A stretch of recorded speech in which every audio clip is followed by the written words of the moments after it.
Hari ini aku nggak bikin video masak-masak dulu dan ini tuh aku lagi di angkot ya teman-teman. Ini aku mau nganterin Rafan ke sekolah. Seperti biasa, Dede Irsyad aku bawa setiap hari. Nah, setelah sampai di sekolah, ini aku ke rumah omah dulu. Dan seperti biasa juga, kita tuh setelah nganterin anak-anak ke sekolah, udah pastinya ngumpul-ngumpul di rumah omah. Kadang di rumah mama-mama yang lainnya, pokoknya gantian gitu ya teman-teman.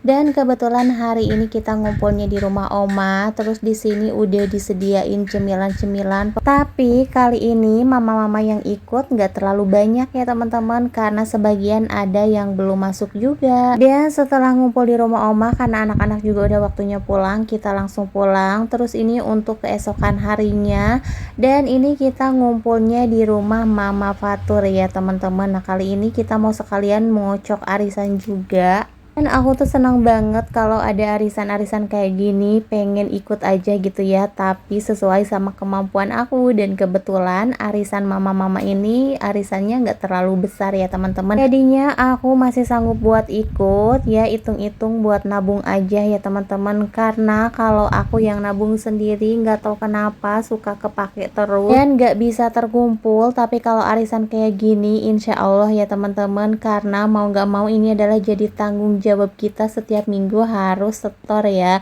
Nah karena ini juga arisannya mingguan, jadi ini kita kocoknya setiap minggu. Nah dan ini juga yang ikut lumayan banyak ya teman-teman. Dan aku tuh belum ada nama aku yang keluar satupun, karena di sini juga aku ikut lebih dari satu. Tapi ya udahlah, hitung-hitung nabung aja, karena kalau dapat belakangan tuh sebenarnya lebih enak ya teman-teman, jadi kayak nabung gitu. Tapi kalau dapatnya pertama, menurut aku sih itu gak enak ya, karena jatuhnya tuh kayak kita ngutang aja gitu ke teman-teman, dan kita harus bayarin terus-terusan sedangkan uangnya udah kita pakai. Jadi mendingan nabung aja. Nah dan ini tuh udah di sore hari. Setelah ngumpul-ngumpul dan pulang dari sekolahnya Rapan, aku langsung ke bidan. Ini aku mau nyuntik Dede Irsyad karena udah waktunya suntik DPT ketiga.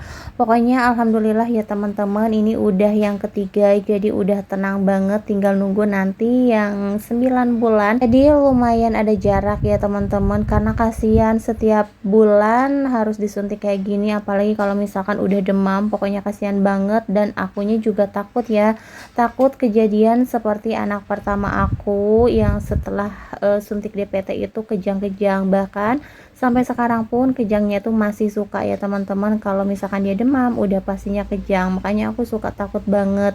Nah dan mudah-mudahan Ade Irsyad ini nggak kejang ya walaupun dia demam.